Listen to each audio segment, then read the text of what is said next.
Salve, salve, Aventurandos Cast! Sejam bem-vindos ao 33º episódio do Aventurando Cast, o podcast da MSV Adventure. Espaço aqui que eu recebo amigos, parceiros da vida ao ar livre, pessoas que contribuem e vão continuar contribuindo para esse nosso segmento. Então, aqui a gente fala de experiência, fala de lazer, fala de segurança, né? Um pilar principal aqui do Aventurando Cast.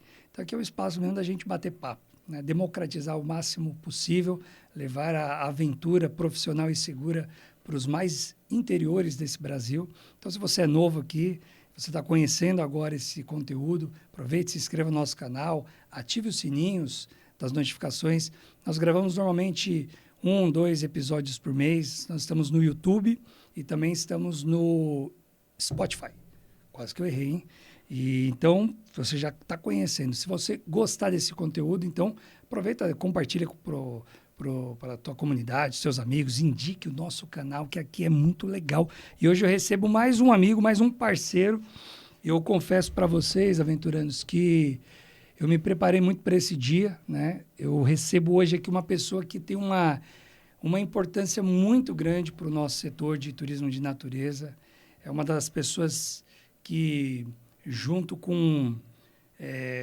eu já recebi algumas aqui, né? Mas, com certeza, essa pessoa, esse nosso convidado aqui, uma das pessoas principais que ajudaram e ajudam até hoje a pavimentar esse nosso mercado. Eu costumo dizer, quando eu encontro com esses amigos, eu falo assim, bom, a gente chegou depois, né? Então, quando vocês chegaram, o mato estava alto, né? Então, tenho certeza que quando você chegou lá, né, Timo, o mato estava muito alto. Eu vou apresentar aqui o currículo dele, a gente precisou dar uma editada. E aí, Timo, se eu esquecer alguma coisa aqui, depois você fala, Vini, ficou faltando tal coisa, enfim. Mas olha só, recebemos hoje aqui, então, Gustavo Timo, que possui 30 anos de experiência no setor de turismo de natureza. Atualmente, ele é o presidente da Adventure Travel Trade Association, a ATTA ou a ATTA, né? Que é a Associação Global Mundial da Aventura, onde lidera estratégias e iniciativas globais voltadas ao desenvolvimento de destinos, pesquisa, educação, segurança, sustentabilidade e também o crescimento do mercado. Ao longo de sua trajetória, ele participou de projetos em diversos países e colaborou com organizações como a ONU Turismo, a ISO, o Banco Mundial, WTTC, e no Brasil ele foi um dos fundadores da BETA, que é a Associação Brasileira das Empresas de Ecoturismo e Turismo de Aventura, e também foi um dos idealizadores do programa Aventura Segura, reconhecido como uma das maiores iniciativas de qualificação e certificação de turismo de aventura no mundo. Então, meus amigos e minhas amigas, o currículo é pesado. E o Mineirinho é gente boa demais da conta. Seja bem-vindo, Gustavo Timo, aqui. Obrigado por receber. Ao Aventurando Cast. Estou muito alegria. honrado de receber você aqui. Dá um oi para nossa audiência. Bom, muito obrigado pelo convite. É uma honra estar aqui trocando ideia, batendo papo, falando desse setor que a gente está aí nessa jornada de 30 anos. E com você, né, Vinícius, que é tão especial, que é um orgulho ver a sua trajetória também, que eu considero que a gente plantou, ajudou uma sementinha lá atrás no projeto de normalização. Você é um orgulho para o nosso setor. Olha, ele foi modesto, ele jogou uma sementinha, esses caras jogaram como diz o pessoal, o vocabulário de obra, né? Jogou uma carrada de semente, né? Aquele caminhão de semente. Só para vocês entenderem, em 2006, quando a gente funda a MSV, estava dentro desse processo de normalização, tinha uma sala cheia de gente ali, só gente fera, né? Junto com você conduzindo, né? Então tinha Léo Percy, né? O Paulo Tamandoa e tantos outros pessoas, Máximo Desiati, né? Enfim, sala repleta de feras, né? Do turismo de natureza.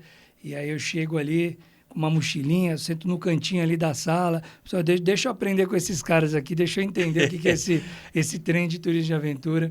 E se passam aí 20 anos e a gente está aqui frente a frente conversando, você não sabe a alegria, igualmente, né? A responsabilidade que eu tenho, porque você foi fundamental, né? O teu trabalho foi fundamental. Eu até me emociono porque olhar o que o mercado cresceu, o quanto que ele evoluiu, tem muito da tua mão, né?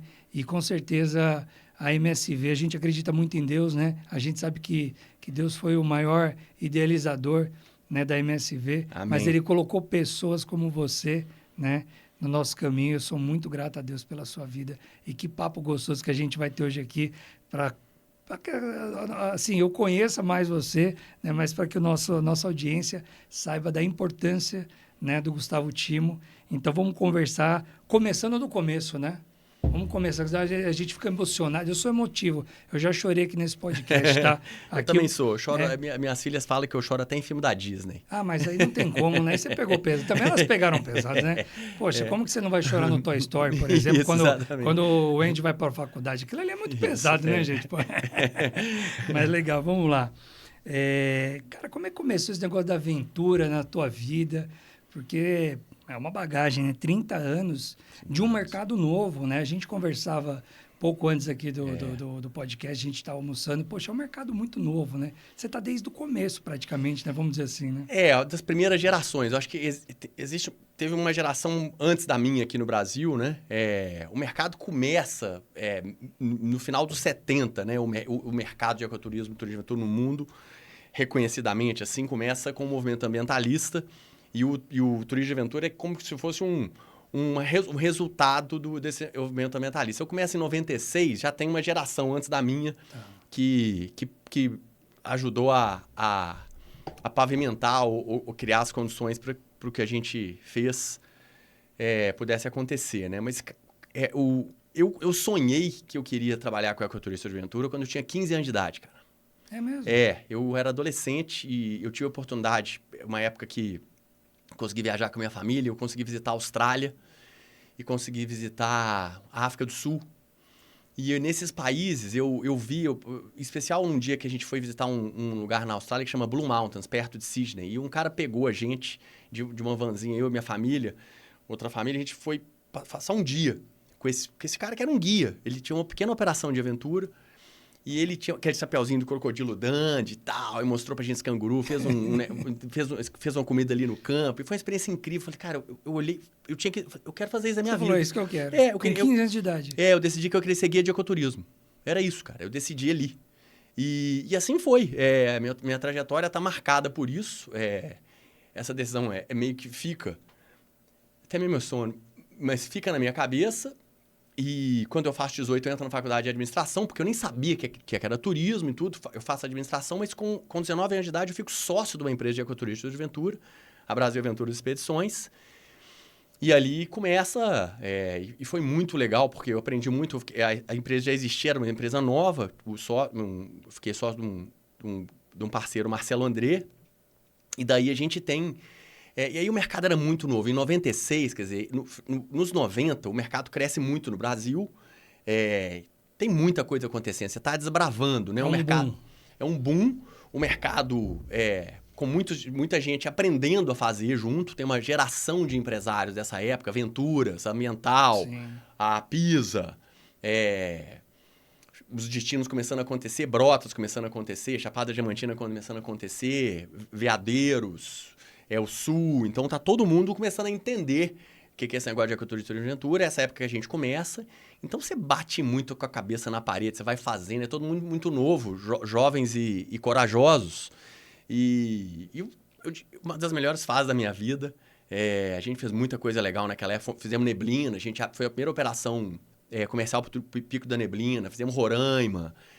Obviamente, Minas Gerais, vocês já perceberam, o Vinícius já me entregou, mas meu sotaque me entrega antes eu sou mineiro, né, graças a Deus, e com todos os parques nacionais de Minas, Cipó, Caparaó, Guimarães, Grande Sertão Veredas, né, e aí a gente... Canastra, Itatiaia, que está à divisa ali dos estados, né.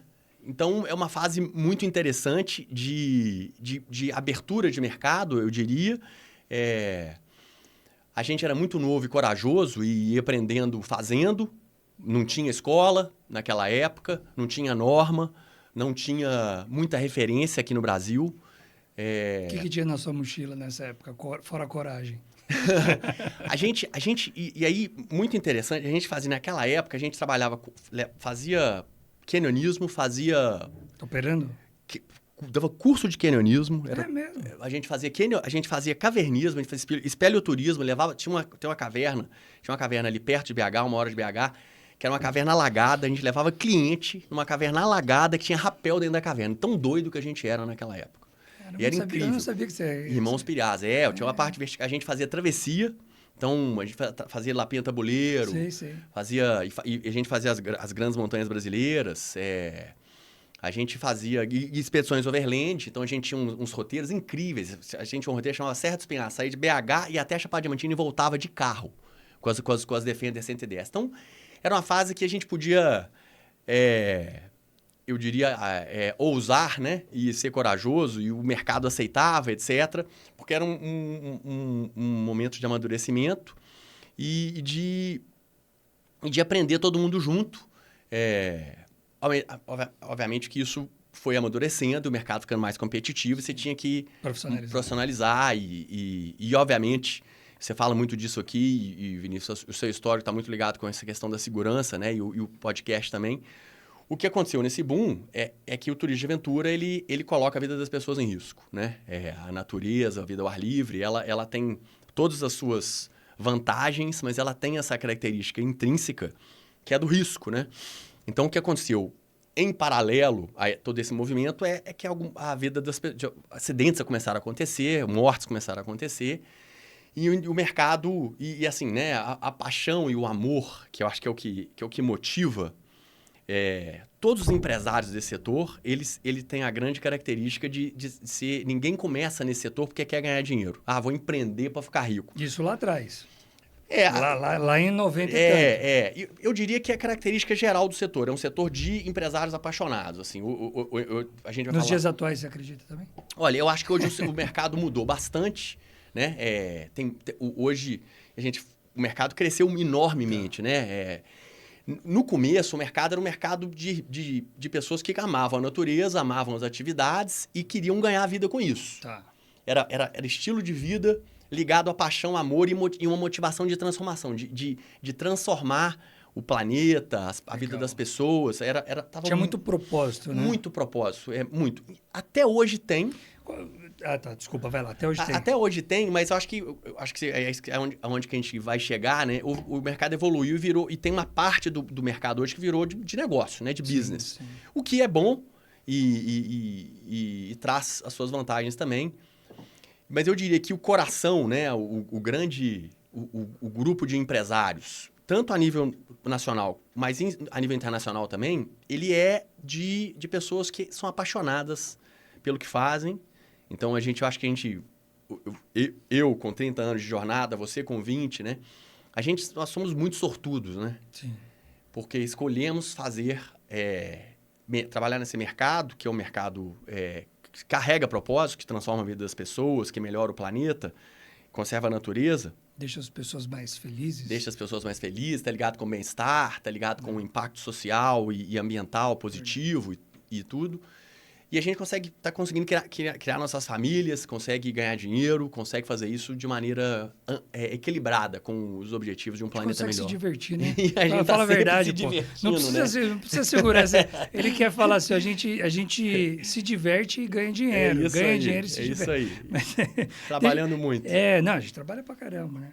Agora, você vai falando assim, esse roteiro aqui, gente, só para você entender que eu pretendo não seguir. Hoje as meninas me entregaram e falaram, tem um roteiro que tem não sei quantas perguntas. Eu falei assim, olha, normalmente eu não sigo o roteiro, hoje vai ser um desses dias. Tá, mas, desculpa, viu, menino? Tem uma plateia aqui, mas é brincadeira. É o seguinte, porque é legal a gente, assim, pegando essa história que você vai contando e a gente vai enveredando. Uhum. E eu fiquei imaginando, se você conhecia, por exemplo, essa galera que estava... Porque isso estava acontecendo em outros locais do Brasil. Sim, concomitante. Mas você não conhecia? Não conhecia. A gente começou, então, aí existiu, você já falou, acho que você já trouxe o Serjão aqui, quer dizer... o Advent Sports Fair, né? Então, o Advent Sports Fair vira, então... Serjão é o Papa, né? Vamos dizer assim. O Sérgio, ele captura. Tem essa expressão alemã, o Zeitgeist. Ele captura o espírito do tempo, tá. Que havia ali no final dos 90, começo dos 2000, e cria esse Advent Sports Fair, que vira o lugar que todo mundo chega na Bienal, olha um para cada do outro e fala assim... Pô, você faz a mesma coisa que eu faço. Você parece comigo. Cara, então é incrível esse momento meio de incrível, de que todo mundo se olha e se reconhece. É mesmo? Que legal, Totalmente, cara. ninguém se conhece. E aí, obviamente, assim, você tromba com um num destino, outro tromba com outro e tal, mas ali a tribo se encontra, né? É o grande encontro. Ah, né? sem dúvida. E é onde a Beta nasce, né? É onde o anterior a Beta, o Jetta, o grupo de empresários de aventura, que foi o que antecedeu a Beta, nasce ali também, né? É ali que também começa o encontro fundamental da iniciativa privada com o público, com o governo, para o governo entender esse fenômeno, né? O fenômeno do turismo de aventura e começar a criar política pública, justamente pelo potencial, mas também pelo risco que carrega, Sim. na mesma medida. Então, o Advent Sports Fair é esse lugar de encontro. E aí, você vai ficando amigo, porque essas pessoas compartilham seus valores, essas pessoas, na verdade, estão todo mundo querendo fazer o mercado dar certo.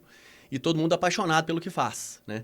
E como o Turismo de Aventura carrega essa questão do... Bom, é turismo, mas tem técnica de atividade, tem interação com a natureza, acaba que todo mundo tem que ter essa...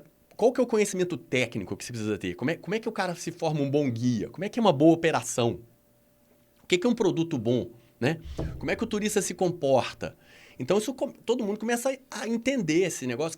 Qual que é a diferença de esporte e turismo? Né? E aí você está falando de ciclismo, a canyonismo, de caverna, a parque de arvorismo, a rapel, a tirolesa, 34 atividades reconhecidas, de fancuaria até coaching, quer dizer, você pode inventar tudo que você quiser e continua evoluindo, né? Sim.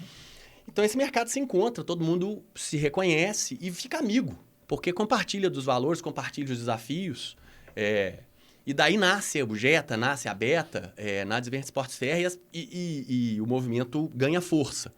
Inclusive com o governo começando a entender, pô, esse negócio tem futuro, né? Mas no começo, o negócio era uma coisa de hippie, quer dizer, negócio de ecoturismo, turismo de aventura, negócio era mochila nas costas. Era os bichos do mato. Bicho grilo. Era bicho grilo total. maconheiro. Quer dizer, se você mexer com ecoturismo, né? Era esse o estereótipo. Total. Olho... Até sua mãe, até eu te explicar pra minha mãe o que eu ia fazer, que eu queria ser guia do turismo, ela falou assim, meu filho, pelo amor de Deus, pensa em alguma coisa séria, né? E era todo mundo mais ou menos assim, né? Tem um pouco Da família olhar e falar assim, esse aqui é a ovelha negra da família, né? Tem um pouco de sonho, né? Assim, de ser sonhador, de trabalhar com a natureza e tal. Então, o começo é muito... Mas você não falou pra sua mãe, culpa sua que você me levou lá pra Austrália e tal, né? Cara, eu tenho até que falar, mandando um recado pra minha mãe. Minha mãe sempre foi minha grande principal apoiadora. Eu cheguei com ela, falei, mãe, eu encontrei com um cara que acabou de abrir um empresa de ecoturismo, quero virar sócio dele, eu preciso de 10 mil reais. Ela foi e me deu 10 mil reais. Olha só. Pra eu comprar 50% Como da é o nome empresa. da tua mãe? Minha mãe chama Patrícia. Patrícia, não te conheço, mas olha, esses 10 mil reais ajudou não só a minha empresa, o meu negócio, mas um negócio de muita gente. Então, todo mundo deve muito para dona Patrícia. E obrigado, viu, dona Patrícia. Então, o mercado evoluiu muito, quer dizer, por conta da Advent Sports Fair, por conta desse espírito de colaboração que você compartilha dele, né? A Beta, ela é a manifestação mais importante disso aqui no Brasil. Tem diversas abertas espalhadas no mundo inteiro. No Peru é a APTAI, na Índia é a ATYA, em Quebec é a IQ. Então, muito você perguntou desse paralelismo. Em um determinado momento histórico, dos final dos 90 aos 2000, você tem, com mais ênfase, tem alguns países que começaram antes, outros depois, você tem todo o movimento de empreender no turismo de aventura, ecoturismo e natureza acontecendo no mundo inteiro. Com muita gente interessante. Em geral, essa turma da aventura, do ecoturismo, é gente do bem, que gera impacto e que faz por amor no mundo inteiro. Então, é um setor que é apaixonante e que transforma, né? Assim, eu acho que faz as coisas acontecerem de um jeito muito legal. Coisa boa que a gente está nesse setor, né? Isso. Já sortudos, poxa, afortunados. Cara, a gente é muito rico, né? Por participar desse ecossistema. Total. Eu compartilho, né, das mesmas opiniões que a tua, né? Eu conheço muitas pessoas também que estão, né? Porque é uma teia, né? Então, a gente está ali... Uma rede, né? Uma rede, né? Aberta e tal. Você começa a conversar, você vai vendo que a gente tem muito essa particularidade de... Poxa, a gente estava num momento da minha vida aqui e parece que apareceu ali o turismo de aventura meio que capturou algumas pessoas, né? E Aham. coisa boa que nós fomos esses capturados, né? Isso mesmo. E você, nessa época, você ainda estava empreendendo, você tinha a tua empresa e tem um momento que você deixa porque eu gosto de pensar que empreendedorismo é um estado de espírito, Aham, né? O Geraldo aham. Rufino fala bastante sobre isso, né? Eu gosto dessa ideia que eu não É. preciso ter um CNPJ para empreender. Eu acho que você, desde os teus 15 anos lá, né? Você bateu o olho, você já começou a empreender ali. Né? E aí já fica a primeira dica, né? Você que talvez está buscando ou é um apaixonado por natureza, talvez você possa aí num futuro próximo materializar isso, né? Mas empreender é um estado de espírito, Sem né? dúvida. Então, quando que você É. abandona, assim, entre aspas, deixa de lado essa tua operação para se dedicar, porque hoje o teu trabalho ele é um trabalho de extrema importância para o mercado. Já não é mais uma empresa, duas, né? A gente está falando de Milhares. milhares de empresas ao redor do mundo, Uhum, né? Você uhum. representa hoje todas as empresas de turismo de aventura do mundo, né? Então, isso é uma responsabilidade muito grande, né? Muita responsabilidade. É muito assim e com muito orgulho e com muita Sim. responsabilidade. Bom, o que acontece é que a Brasil Aventura Expedições, eu saio da Brasil no 2002, final de 2001 para 2002, vendo uma participação para o meu sócio. E aí, a Beta estava no momento, o projeto foi uma transição assim, de oportunismo e exatamente o que você falou, você está no lugar certo, na hora certa, passa o cavalo selado, começa o projeto de normalização em turismo de aventura no Brasil com a primeira iniciativa de governo para organizar o setor, ali no... na verdade, eu saí da Brasil 2003 para 2004, foi quando forma o Ministério do Turismo e começa o projeto de normalização em turismo de aventura. Eu sou convidado para fazer parte do projeto, para ser a equipe técnica do projeto.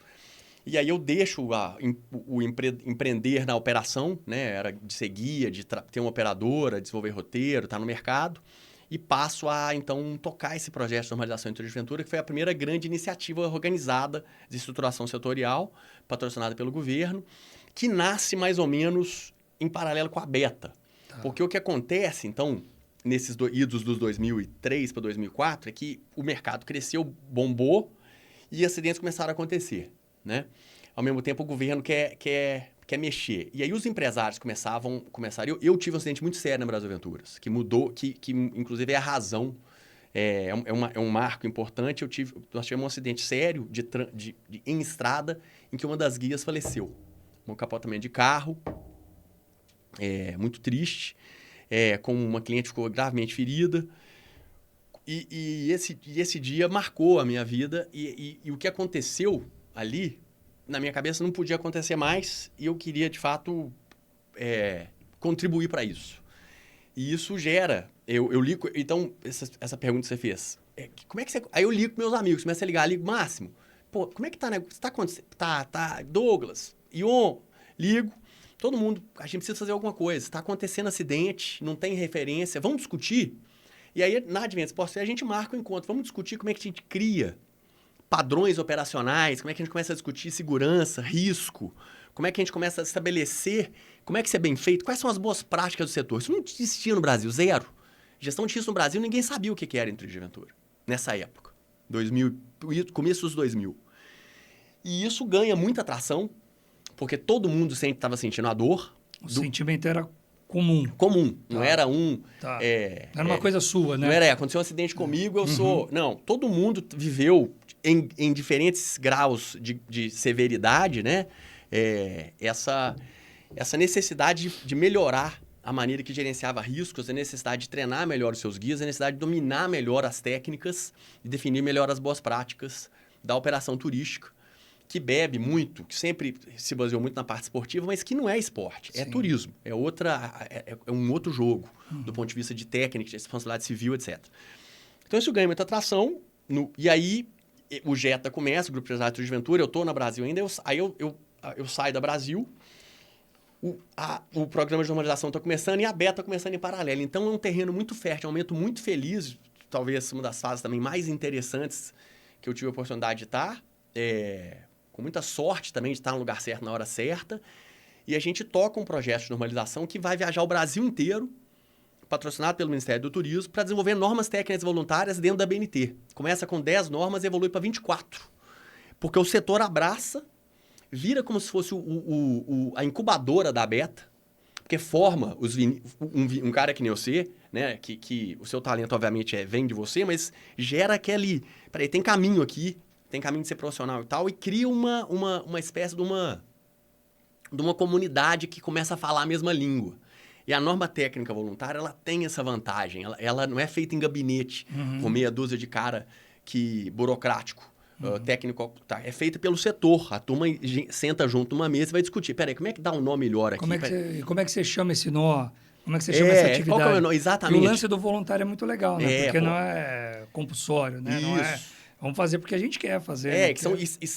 É a melhor técnica disponível na sociedade naquele momento. Isso, legal. Então, isso faz o seguinte, que todo expert quer participar, eu quero sentar na mesa, que eu quero dar minha opinião. E se tiver um cara que entende mais que eu aqui, eu vou abaixar minha orelha, como a gente diz, e vou aprender junto. E cria, então, essa base técnica que transforma o país, meio de maneira invisível, porque ninguém conhece muito disso, é um assunto meio chato do ponto de vista que dá um trabalho danado escrever norma, mas gera uma espécie de uma consciente coletivo e planta as sementes do associativismo no setor que faz a Beta ter tanta relevância e ter tanta força, passando por tanta primeira fase dela, que eu participei de muito próximo à Aventura Segura, mas mesmo depois, passando as turbulências que passou, ter tido esse núcleo duro, né, de sentido, de vamos para frente. Então, a normalização faz muito sentido. E aí, da minha trajetória profissional, é isso. A gente consegue dar normalização, vira a Beta, então, o governo, o Ministério do Turismo, em resumo, vira e fala assim, bom, você já desenvolveu as normas, agora vamos implementar as normas. Então, pergunta. Então, literalmente, o Ministério do Turismo... Eu estou numa reunião em Brasília, falo assim, olha, eu preciso ser presidente de um projeto para a gente implementar as normas. E a Beta era recém-nascida. A gente era empresário de aventura, não entendia nada de projeto, nada desse tipo de coisa. A gente era tudo de operação, né? Tava tudo na beira do rio, no mar. Na montanha, com a mochila nas costas, subindo descendo, morro. Subindo morro, descendo por corda. Entrando nos E a gente, então, aprende esse troço, a gente escreve projeto, o Ministério do Turismo, nessa época, é uma fase que tinha uma visão de parceria com a sociedade civil muito avançada. Então, são 7... Então, a Beta tem... E aí, o setor, por meio da Beta, por meio do Aventura Segura, tem uma fase de implementação de norma que vai de 2006 a 2011, com investimentos de quase 5 milhões de reais por ano no setor, tanto na fase do Aventura Segura, quanto com promoção internacional, quanto com parceria com parques, com o projeto no turismo em torno dos parques. Então, tem várias iniciativas que fazem o turismo de aventuras e o ecoturismo, o turismo de natureza, se amadurecer. Tanto produto, segurança, sustentabilidade, treinamento de guia, gestão empresarial, etc. Boas práticas das principais atividades e tal, quanto mercado internacional, promoção da Embratur no exterior. A gente começa a ter política pública de desenvolvimento do setor dentro do país e fora do país. Isso acontece de 2006 a 2011. Então respondendo, né, voltando, longa resposta à sua pergunta, eu saio do empreendedorismo porque eu vou empreender para o setor. Eu vou ajudar o setor, por meio da Beta, a virar o que precisa, tudo que precisava, os tijolinhos que precisavam ser colocados do ponto de vista de construção de mercado, de capacitação e de construção técnica, de política pública. A gente escreve, a parceria, a Lei Geral do Turismo tem um parágrafozinho lá que fala sobre turismo de aventura. A gente ajudou a escrever esse parágrafo. Então, é um momento de muita parceria pública-privada, muito produtivo para o setor, porque sempre tem um volume de recursos. O Aventura Segura capacitou mais de 5.500 pessoas, por online e presencial, em 17 destinos no Brasil inteiro. Né? No Brasil, aqui de Socorro, do lado de São Paulo, Serra Gaúcha, até em Manaus. Então, você teve uma capacidade também de disseminação desse conhecimento, de criação desse caldo, né, de técnico, de entender setor e tal, que foi único. Não tem nada parecido disso nada no mundo. Nunca teve esse vulto de investimento que eu acompanho hoje, eu tenho uma boa visibilidade sobre isso, da TTA. Então e aí foi um pouco... É isso, eu continuo gostando muito da operação, mas essa sorte, né, da vida me colocar nessa posição de muita responsabilidade, porque, obviamente, você está carregando uma capacidade de influência muito forte. Então, e ao mesmo tempo, você está com oportunidade de transformação muito grande, né? Porque você está influenciando centenas de empresas no Brasil, naquele caso. O Aventura Segura impactou mais de 1.500 empresas, a gente certificou, mais de 100 empresas foram certificadas, aquele primeiro grande impulso à certificação. A norma que o Aventura Segura desenvolveu virou a norma internacional Turismo Aventura, que foi essa história, né? O negócio foi tão ousado, em 2006, a gente tinha que é o meu grande amigo, querido mentor, José Augusto Pinto de Abreu, que é o portugo do bigode, todo mundo vai lembrar dele, da normalização, que era o guru da nossa normalização, e falou assim, por que a gente leva essa norma para ISO? Eu falei assim, pô, boa ideia. Vamos nessa. E a gente vai, pega com os ingleses, fazemos o que eles chamam na ISO de twinning, que é quando você pega um país desenvolvido e um país de desenvolvimento e faz uma proposta para eles desenvolver um grupo de trabalho de turismo de aventura dentro da ISO, que é a Organização de Normalização Internacional, para desenvolver a norma de gestão da segurança do turismo de aventura. Então, a norma brasileira de turismo de aventura influencia a norma global de turismo de aventura, que era a 15331, que virou a 21101. E aí, só fechando esse loop, quer dizer, isso é Deus, porque o acidente que teve no Brasil, a gente consegue salvar, eu espero que a gente conseguiu salvar muitas vidas, evitar muitos acidentes, com a 15331 e com a 21101, né? Então, a Cris, que Deus a tenha, ela abençoou esse processo, né? Virou anjo, e aí, com isso, salvou muitas e muitas vidas, né? Então, é isso. Essa é a jornada.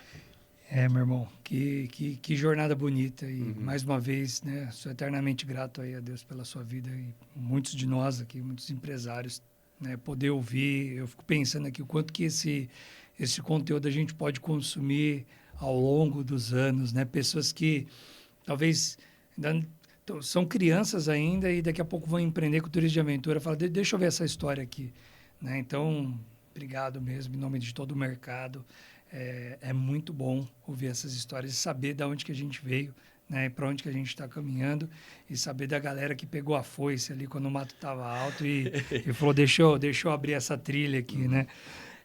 Eu acho que é chover no molhado, eu penso que é chover no molhado fala do impacto de tudo isso que você mencionou, né? De toda essa trajetória. Mas eu queria te fazer uma pergunta. Talvez a pandemia, a gente entende muito que a pandemia ela antecipou muitas coisas que aconteceriam no futuro. Então, a gente vê depois de 2022 ali, mais ou menos, né, 21, 22, um aumento significativo da procura por pessoas, né? Por pessoas, não, perdão, por destinos de natureza, pessoas procurando destinos de natureza. A gente até dentro da MSV, a gente consegue enxergar uma mudança de mercado, né, do mercado investidor, né?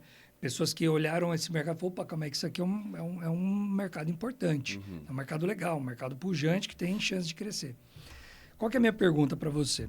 Quando você olha para trás, você fala assim, poxa, teve todo esse impacto, né? A Beta, o programa Aventura Segura, enfim. E aí você olha para frente agora, até com esse olhar mais global. Você acredita que a gente precisa ter talvez assim, um impacto grande no mercado, talvez não de normalização, mas talvez de conscientização, de leitura de mercado.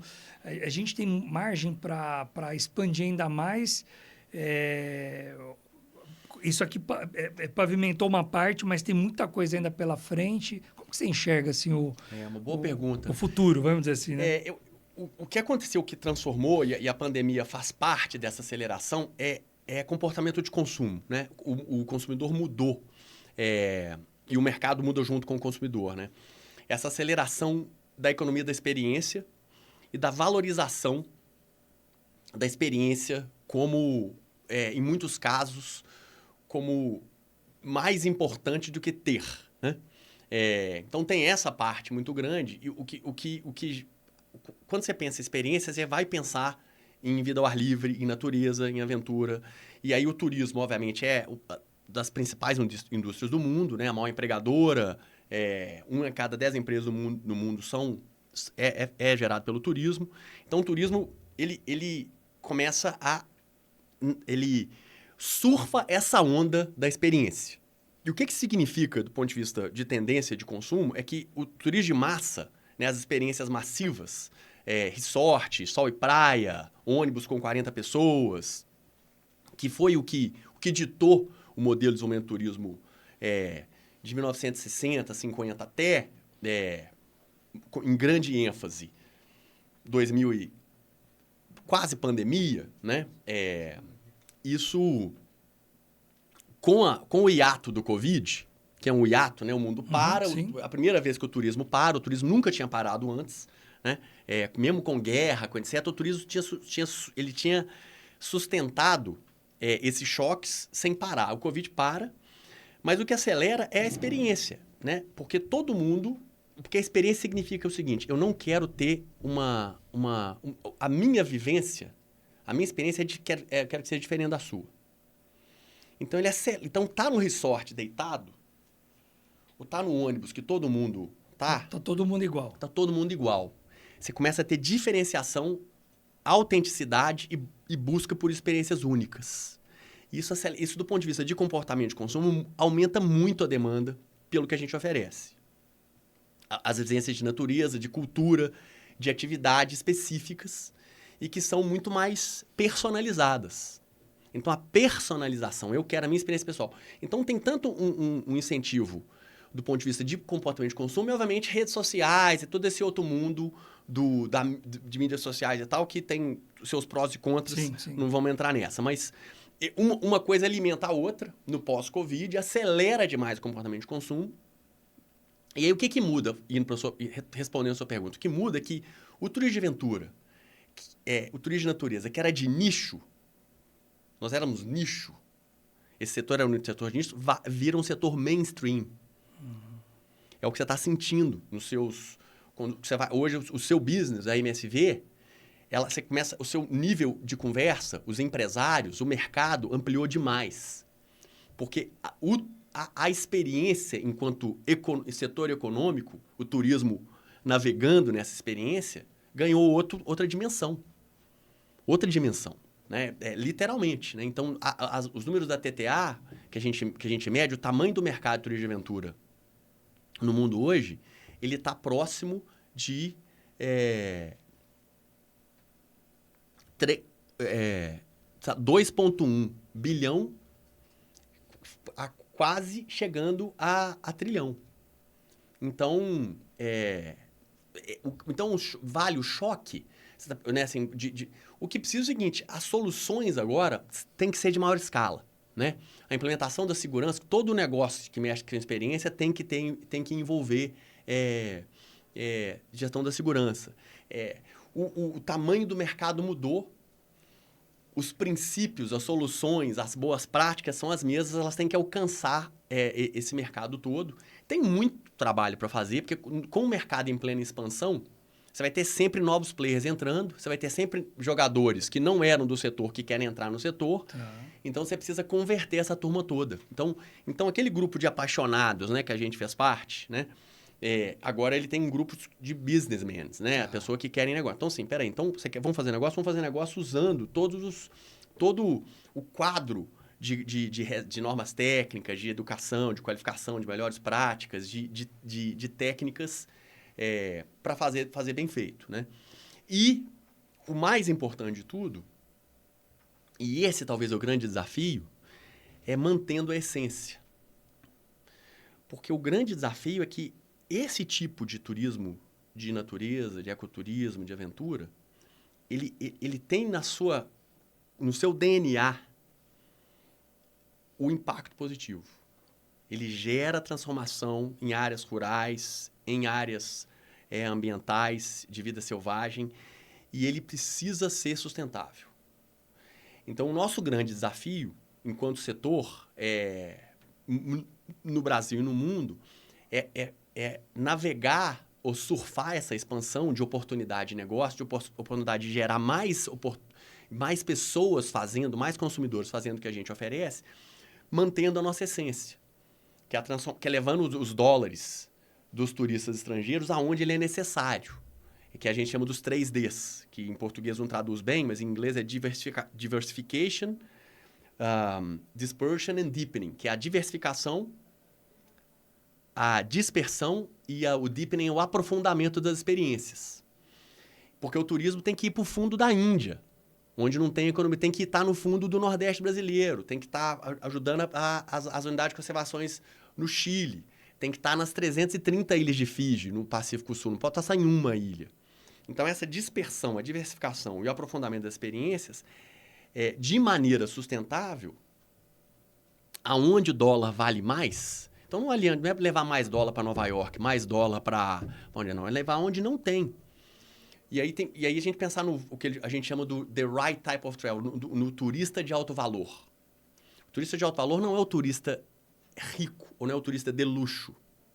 Valor significa um turista que leva para o destino o valor que o destino precisa, no lugar que o destino precisa. Ele valoriza. Ele valoriza a experiência, ele valoriza aquela comunidade, ele valoriza aquela natureza, ele leva um dólar que não para um lugar que você falou da economia verde, mais cedo no nosso papo, o turismo de natureza e aventura, ele é uma das principais manifestações da economia verde. Se bem feito, ele gera sustentação econômica, geração de emprego, conservação da natureza, conservação da cultura de uma comunidade ou de um povo, de maneira sustentável e organizada. Bem feito, né? Para fazer bem feito, dá trabalho, mas dá para fazer.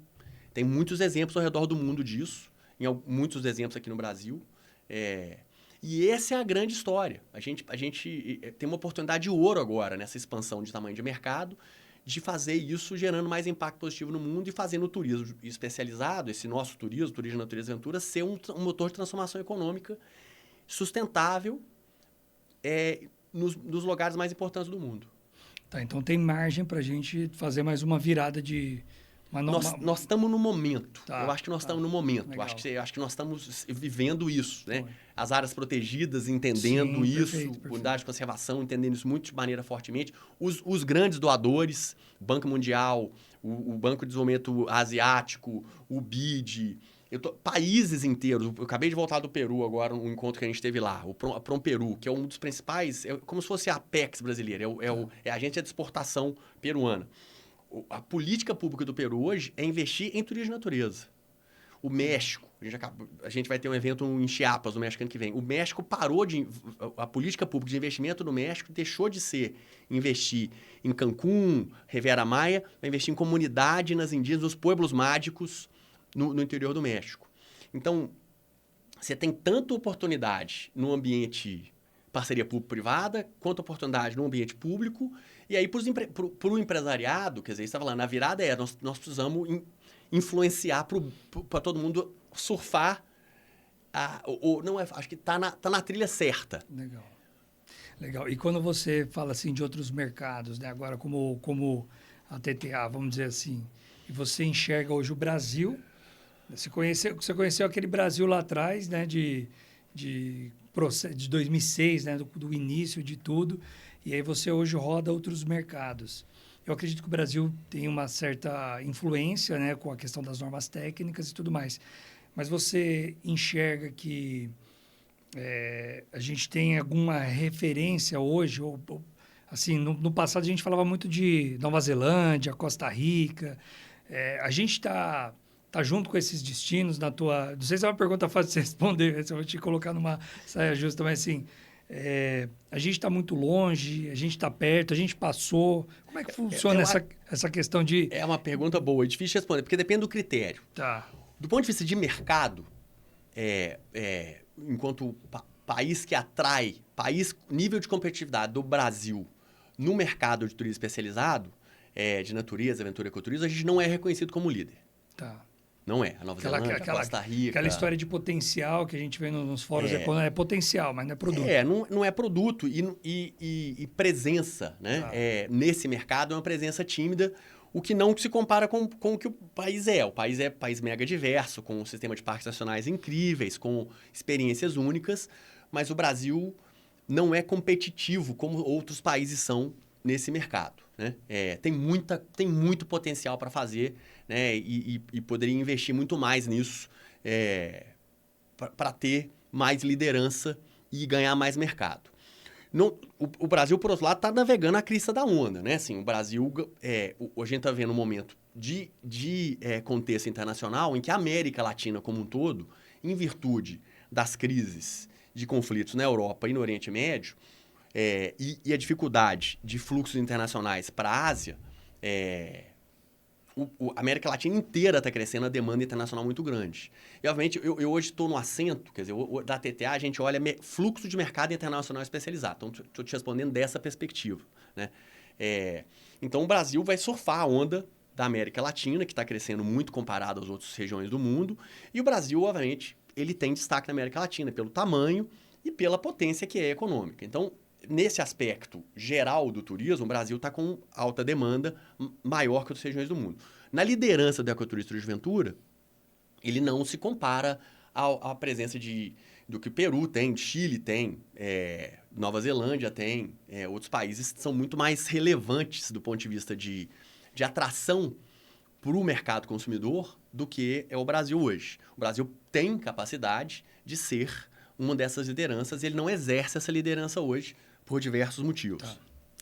Então, se a gente, do ponto de vista de logística, né, porque poderia pensar assim, a Costa Rica, ela está América Central ali, então ela está geograficamente mais próximo de um... E a faixa entender, né, Vinícius? É pequeno. Não, mas aí se eu pensar assim, poxa, aí tudo bem, Brasil versus Costa Rica, mas quando você fala assim, não, Chile. O Brasil está perdendo para o Chile, aí você já... tá perdendo... Está perdendo... de relevância, de demanda, assim, do ponto de vista de atratividade, de competitividade, o Chile é mais competitivo nesse mercado especializado que é o Brasil. Tem mais aporte ali dos Tem mais presença de governo, o produto está mais organizado, né? O produto Patagônia está muito bem organizado, o produto Atacama está muito bem organizado. O Chile é um país voltado para o mercado internacional. O Brasil tem outra deficiência, que é o tamanho. Tanto do continental quanto de população. Países muito grandes geograficamente e com população doméstica muito grande tendem a ser autossuficientes e mais insulares do ponto de vista de comércio internacional. Países menores, tipo o Chile é voltado para o comércio internacional. Entendi. A Costa Rica é voltada. Porque o fluxo de mercado internacional nesse país importa muito mais que importa no Brasil. Sim. O mercado internacional dá muito mais trabalho. Ser competitivo no mercado internacional significa que você está competindo com o Himalaia, com os Pirineus, com as Rockies americanas ao mesmo tempo. Então, para o Brasil ganhar essa competição, o empresário tem que dar mais trabalho para ele.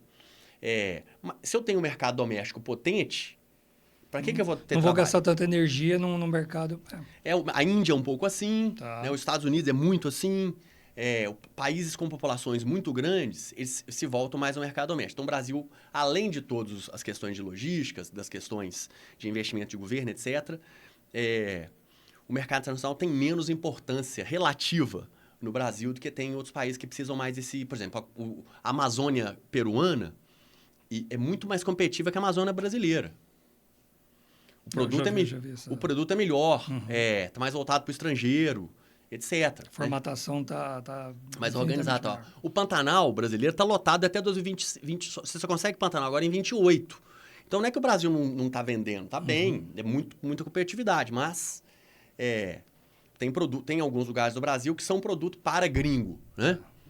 Mas o Brasil tem Chapada Diamantina, Veadeiros, Peruaçu, Guimarães, Jalapão. Esses lugares podiam, sabe assim, Lençóis é a Catimandu da brasileira, não é? Verdade. Né? Então, assim, tem muito potencial para explorar. Chapada das Mesas. Mesmo Peruaçu, Capivara. Tem tanto lugar maravilhoso, mesmo o sul, os Aparados, toda aquela região maravilhosa, Santa Catarina.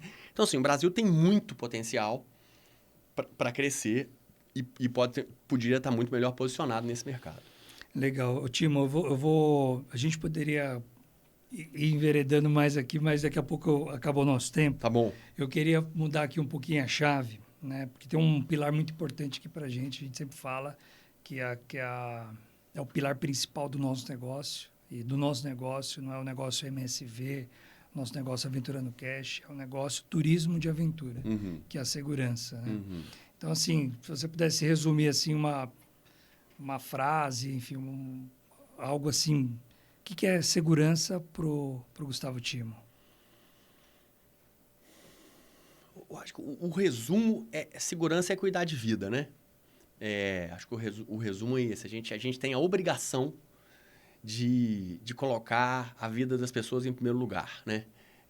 E a gente, quando assume a responsabilidade de levar as pessoas para os ambientes e para as experiências que a gente leva, a gente tem que ter isso muito bem organizado, né? Isso é a nossa responsabilidade. Segurança é a vida das pessoas, né?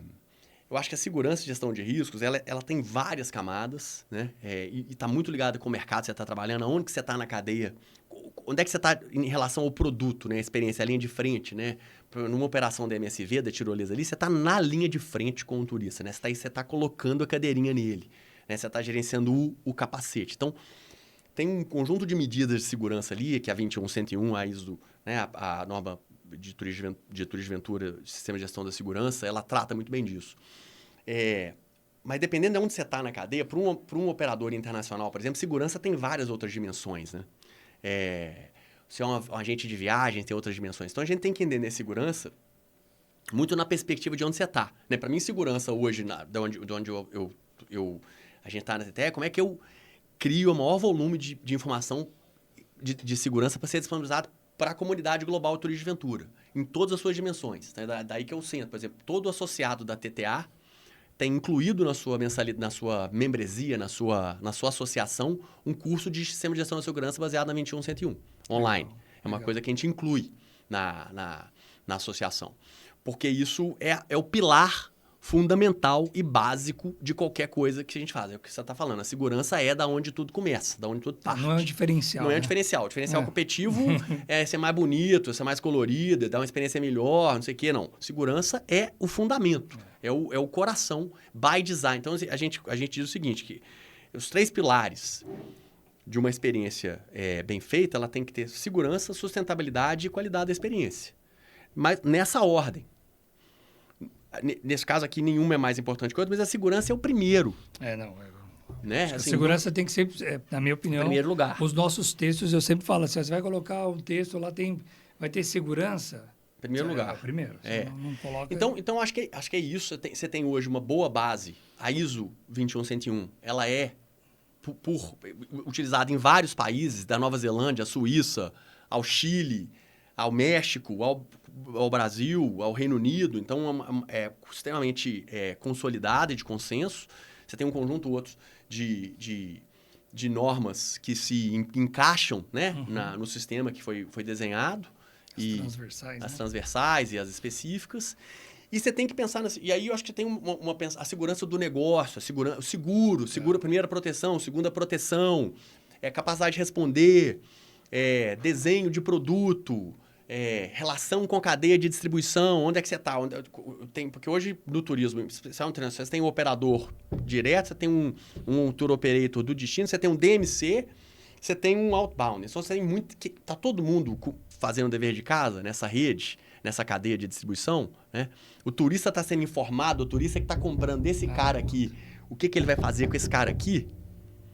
Está todo mundo cumprindo a sua cadeia de responsabilidades aqui? Então, segurança obviamente... A resposta simples é a vida das pessoas, a gente cuidar é o primeiro que está, mas de onde você senta na sua oferta, ela precisa considerar essa perspectiva da cadeia de responsabilidades para estar todo mundo fazendo o dever de casa e seguindo o que é hoje as técnicas estão dominadas, né? Não é a ciência de foguete segurança, você precisa fazer o dever de casa, dá trabalho, não é fácil só falar e tem que fazer. Eu estava numa feira, eu acho que talvez uma das últimas Adventures ainda. E aí eu encontrei o Jean, né? Aí ele falou assim, Jean-Claude Ranzel, dono da... Foi presidente, foi o segundo, não, terceiro. Foi o Felipe, o Israel E o Jean. O Jean foi por 2 mandatos.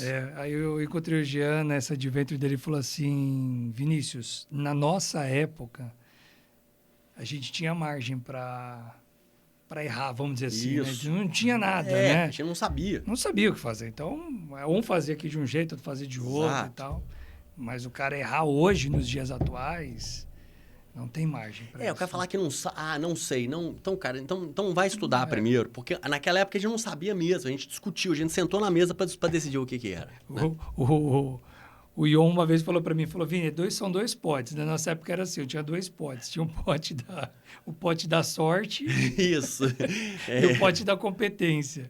Aí ele falou assim, a ideia é o quê? Que o pote da sorte a gente estava começando, o pote estava cheio, da competência estava mais vazio. Com o passar do tempo, a gente foi enchendo da competência, porque o da sorte ia diminuir, acabou, né? Né? Acabou, hoje você não tem. Usou né? suas vidas todas, Acabou tudo, né? Que dica que você daria para quem está começando a empreender em turismo de aventura, depois de 30 anos de mercado, essa grande referência? Olha para essa câmera aqui e fala, o cara vai começar... Fala aí, dá uma dica aí para... Cara, se for no Brasil, associa a beta e aprende, não inventa a roda. Tem muito conhecimento organizado, tem muita gente fera no mercado, aprende antes de sair batendo a cabeça, você vai, sua curva de aprendizado, o tempo dela vai diminuir muito. Na nossa época, a gente podia sair há 30 anos atrás, 20 anos atrás, você podia sair experimentando. Hoje, eu acho que tem menos espaço para experimentação, tem mais espaço para cópia positiva. Copia de quem está fazendo certo, se junta aos bons. A Beta é a principal referência disso no Brasil. Se você quer trabalhar com o mercado doméstico, se quiser trabalhar com o mercado internacional, a TTA está lá, Adventure Travel Trade Association, adventuretravel.biz, adventuretravel.bz, que tem muito volume. E hoje tem muita informação disponível gratuita, né? Muita informação disponível gratuita. Então, vai estudar ou então passa um tempo numa empresa que está fazendo bem feito. Tem muita operação boa, profissional, de nível internacional. MSV é uma referência disso, mas você busca outras em Bonito, Chapadas Veadeiras, quer dizer, Diamantina. Tem muito empresário maduro, com oportunidade de trabalho. E não começa de doido, não. Que hoje tem legislação específica e não tem mais espaço para erro. Ele falou assim, junte-se aos bons, né? Eu lembrei do Guimarães de Rosa, né? Guimarães Rosa. É junto dos bons que a gente fica melhor, né? Tem que... Guimarães Rosa. Isso aí, meu irmão. Poxa, essa dica é muito boa. Tem muito benchmark hoje para você fazer, né? Não dá para... E hoje a gente tem rede social para todo lado, você tem muito conhecimento, muito conteúdo para você consumir. A gente está aqui no Aventurando Cast, mas tem outras pessoas fazendo algo também para criar conteúdo. Vai lá, faz esse benchmark digital, daqui a pouco você vai lá, você vai no local, pega um carro, um avião, enfim, vai lá, vai conhecer, não vai querer reinventar a roda. Muito bom isso aí, né? Porque... Vinícius, outra coisa, esse é um mercado que qualquer empresário e qualquer líder do setor vai estar aberto para um bate-papo. Verdade. É um mercado que não é de concorrência, é um mercado de parceiros. De colaboração. Né? De colaboração. Verdade. Todo mundo... nos ambientes, nos encontros da TTA, a gente tem essa magia de vibração boa, de energia boa. Tá todo mundo ali querendo compartilhar. Né? É muito diferente de outros mercados em que a competição é muito feroz. No mercado de ecoturismo da aventura, obviamente, se você vai abrir uma empresa de rafting do lado de outra empresa de rafting, aí não vai pedir... Só Três Coroas que é diferente. Três Coroas mas no sul. É o case à parte. Né? Obviamente, se você não vai... Mas saia do seu destino, vá conversar com gente que faz a mesma coisa que você, peça ajuda, acha a gente está sempre disposto a bater um papo, e isso ajuda demais, porque a rede existe... E ela é muito inclusiva, tanto no Brasil quanto no ambiente internacional, para que o mercado cresça junto. Isso aí, nosso concorrente é a Netflix, é o sofá, é o shopping center, né? Exatamente. É o videogame, cara. É o videogame. A gente não enxerga o concorrente dessa forma que o mercado, a gente enxerga como uma corrente, né? É como uma corrente, né? Então, a gente precisa de mais operadores de alto nível para que cada vez mais os nossos destinos sejam competitivos, né, do ponto de vista de experiência, né, de segurança, né, desse aprimoramento do produto, né? Então, fantástico. Meu irmão, a gente está caminhando para o final. Falei para você que era um bate-papo rápido. Beleza. Eu ficaria aqui um tempão com você, mas eu queria pedir para você deixar aqui as redes sociais da TTA, enfim, onde que as pessoas podem buscar conteúdo, consumir, né? Não sei se você tem ali algum materiais, enfim, fique à vontade. E daqui a pouco a gente vai pro final. Olha, a TTA, AdventureTravel.biz, né? Que tem o nosso site. A gente tem um LinkedIn também muito forte, com mais de 70 mil seguidores, que a gente divulga muita coisa. No site da TTA, você tem ali uma parte de cursos à distância, você tem uma parte de recursos de todo quanto é tipo. A gente solta pesquisas com frequência. Ali a gente busca capturar, eu costumo dizer que a gente é observatório, é o farol de observação das melhores práticas de turismo de aventura que acontece no mundo. Então, fiquem à vontade para seguir. Só né, colocar o Google aí ou perguntar a inteligência artificial, vai achar Adventure Travel Trade Association. Tem no Instagram também. Eu de rede social sou assim, tô engatinhando ainda, sabe? Mas eu tenho ali um Instagram que vocês podem seguir, Gustavo Timo. E a gente fica aberto a conversar, bater papo, ajudar quem está precisando de ajuda e, obviamente, conectar com essa rede incrível aí que a gente tem aqui no Brasil e no resto do mundo de evolução do setor. Legal demais. Tem espaço para MSV lá na TTA? Ô, Vinícius, não fica com essa conversa fiada pro meu lado, não. Você tá atrasado para virar membro. E eu vim aqui hoje passar o dia inteiro com você, inclusive pra você ficar me devendo mais ainda. Porque quando você for pagar essa conta, ela vai chegar. Mas eu tô aqui firmando um compromisso, tá?